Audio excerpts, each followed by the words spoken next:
It's 2024, and for some reason, passing yards and passing touchdowns are lower than we've seen in a long time. Even elite quarterbacks like Josh Allen are winning games by throwing like 150 yards, and it doesn't really make sense. Many people believe this is due to an increase in two-high shells, and I would be inclined to agree with them for the most part. And if you don't know what I mean by that, let me give you a quick rundown. When you hear people say too high, all that means is that there are two deep safeties. This effectively cuts the field in half for those defensive backs and makes it harder to throw the ball on deep digs and crossing routes. Usually you'll see teams either playing cover 2, where the safeties cover the deep part of the field, or cover 4, where their cornerbacks are also expected to drop deep. On the other hand, one-high shells refer to when a single safety is left to guard the deep part of the field, either in cover 1 or cover 3. There are a lot of people that believe these two-high looks are one of the main reasons that teams like the Dolphins and Chiefs, who are known for high-flying offenses that rely on deep digs and crossers, are scoring such a low amount of points. It turns out if you disrupt the timing of the offense and don't give them giant holes to throw into, it can really slow them down. So you might be saying, well, two-high sounds perfect, there's no way to beat it, but there's actually a really simple answer. If you see one-high safety, it's usually easier to push the ball downfield and have explosive passing plays. But there's a pretty good rule of thumb all the way from high school to the pros, and that's if you see two-high safeties, run the damn ball. You see, going back to my graphic, in cover 1 and cover 3, the defense usually has an extra defensive back closer to the line of scrimmage. Obviously, having an extra player in the box gives the defense a numbers advantage, reducing the likelihood of the offense having a successful run play. So if you take that person away, it makes a big difference. On top of that, a lot of teams have been using nickel personnel as their base formation, which just means that someone from the front 7 is taken out of the game to put in an extra defensive back. To try and get a measure of how big a difference this has made, I've decided to look at the top 10 leading rushers from 2023 versus the top 10 so far in 2024. Last year, leading running backs got about 2.5 yards before contact per rush. That just means they're getting about 2.5 yards downfield before even being touched by the defense. In 2024, through 2 weeks, that number has jumped to 3.1. That's about a 17% increase, and while that may not sound like a lot, in sports, it is. To put it into perspective, a running back on average can run the ball 3 times in a row and almost get a first down before even being touched by the defense.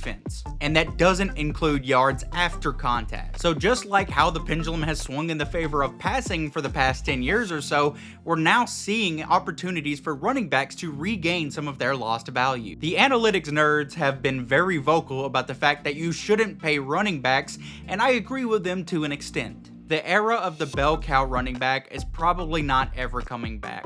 We saw the Texans try it with Joe Mixon, and now he's probably going to miss some time. We've also seen Josh Jacobs listed as questionable. Christian McCaffrey hasn't reached the field yet. Isaiah Pacheco's going on IR. Kenneth Walker has an oblique injury, and we're not even 3 full weeks into the season. We have 15 more games before the playoffs. But even if there's no running back worth $20 million a year, it's still worth it to have a stable of really good running backs. 5 of the top 10 running backs in yards this season all just signed new contracts, and 4 of them are on brand new teams. And that doesn't include guys like Derrick Henry, Devin Singletary, Aaron Jones that have all made really positive impacts on their teams so far this season. There is an elephant in the room though, and his name is DeAndre Swift. He was the first running back signed in free agency this past offseason, and so far through 2 games, he's got 24 attempts for 48 yards. And for those of you who aren't very good at math, that is a whopping 2 yards per carry. As it turns out, this player is wholly reliant on his offensive line and offensive structure to open big enough gaps that he can take advantage of, because he just doesn't have the vision or ability to read blocks like he should. The reason he was so good with the Eagles last year is because the offensive line was so dominant, they opened such big holes,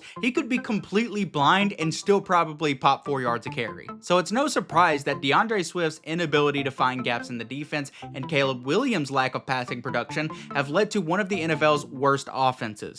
However, I do believe a lot of this falls on the coaching and specifically the offensive coordinator. Obviously, the Bears' offensive line is not nearly as good as the Eagles was last season, but we're also not seeing enough pre-snap motion and creative blocking schemes that would allow the line to create bigger gaps. So obviously there's a balance that NFL GMs have to figure out. You want to have a good group of running backs that can punish opposing defenses for playing too high, but you still need an offensive structure and supporting cast to put those skills to use. So what is the real value of running backs? We still don't know, but there are people who are paid a lot more than I am to figure out the answer to that question, and I have a feeling we're going to get a pretty good idea the remainder of this season. I think the Kansas City Chiefs are a pretty good test to see how much teams should actually invest in the running back position. Obviously, Isaiah Pacheco has been a great running back for the Chiefs over the past couple of years, and if Carson Steele or Samaje Perine aren't good enough to fill those shoes, then we could really start to see the Kansas City Chiefs struggle to move the ball offensively and maybe even drop a few games. There will almost assuredly be more injuries to the running back position over the rest of the year, and I think we can probably use that as a gauge to see how valuable a running back truly is going into next year. And that's going to be it for me today, guys. I hope you all enjoyed. This is something a little different, just a little bit of a talking head type of video. If you enjoyed it, be sure to like, comment, subscribe, all that fun YouTube stuff. As always, your support is greatly appreciated, and I will see you in the next one.